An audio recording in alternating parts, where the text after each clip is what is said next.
Did you know that many relationship problems stem from how we manage our emotional expectations? Hey everyone, buckle up because today we're diving into a juicy and complex topic. Why do women sometimes punish the men they're romantically interested in? And how does this sabotage their chances of a fulfilling relationship? Imagine this scenario. Lisa is dating two guys, Phil and Max. Lisa's on a quest for love and figuring out who's the right match. Phil is like that reliable but not so exciting pair of sweatpants.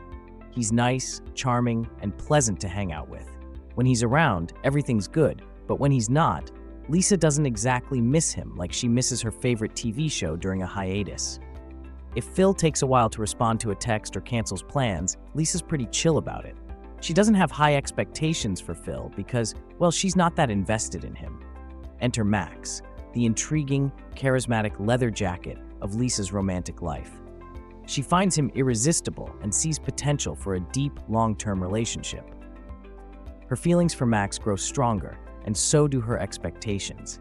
She starts expecting quick replies to texts, constant availability, and a touch of fairy tale romance. When Max doesn't meet these high expectations, say he's a bit late for a date or misses a call, Lisa's emotional response is amplified. Here's where it gets interesting. Lisa starts punishing Max for not meeting her expectations. And this isn't the kind of punishment you might expect. It's more like an emotional roller coaster. If Max calls late, Lisa might deliberately ignore his next call. If he takes hours to reply to a text, Lisa might wait even longer to respond. If Max needs to reschedule a date, Lisa might make it hard to find another suitable time or act distant and cold when they do reschedule. This is Lisa's way of dealing with her disappointment and anxiety about possibly losing Max's affection. So why does Lisa do this? It's all about the emotional stakes. When Lisa is deeply invested in Max, any misstep feels like a major deal. Her fear of losing him makes her react strongly, leading her to punish him to cope with her anxiety. This behavior is often subconscious, like a knee-jerk reaction to protect herself from emotional pain. But here's the kicker. This approach can backfire spectacularly. When Lisa punishes Max, it creates a volatile and unpredictable relationship dynamic. Imagine trying to navigate a relationship where the rules seem to change on a whim. One minute things are great, and the next, Lisa is distant and unresponsive. This inconsistency can confuse and frustrate Max, making him feel unappreciated and unsure about the relationship. Over time, this can push him away, as he struggles to meet Lisa's shifting expectations and navigate her emotional responses. Let's put this in perspective. This isn't about tolerating bad behavior or accepting disrespect. What we're talking about is how heightened emotional investment can warp our reactions. Think of it like this. If you were baking a cake and added too much sugar, it would taste off. Similarly, if your emotional reactions are disproportionate to the situation, it can spoil the relationship. Here's a practical test to evaluate whether your reactions are justified. Imagine if Phil, the guy you're not particularly invested in, did the same thing that Max did. Would you feel the same level of anger or frustration? If not, then maybe your reaction to Max is more about your feelings for him than his actual behavior.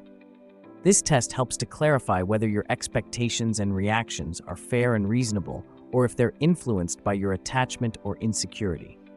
Let's delve into another example to drive the point home.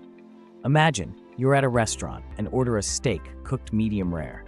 If the steak comes out well done, you'd be disappointed because it doesn't meet your expectations. But if you ordered a steak well done and it came out medium rare, you'd be okay with it. Your reaction is based on your expectations.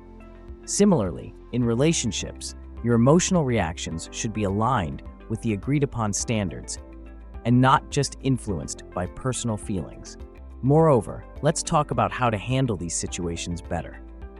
Communication is key. Sometimes, we react in ways that seem like punishment because we don't fully understand or articulate our expectations. Open and honest conversations with your partner about what you need and how you feel can prevent misunderstandings and help set realistic expectations. It's about finding a balance where both partners feel heard and understood. Here's a thought-provoking question for you. Have you ever found yourself reacting strongly to something your partner did, and later wondered if your response was more about your feelings than the actual behavior. Share your stories in the comments below. It's always insightful to hear different perspectives and experiences. In conclusion, while it's important to manage and express your emotions, it's equally crucial to ensure that your reactions are proportional and fair.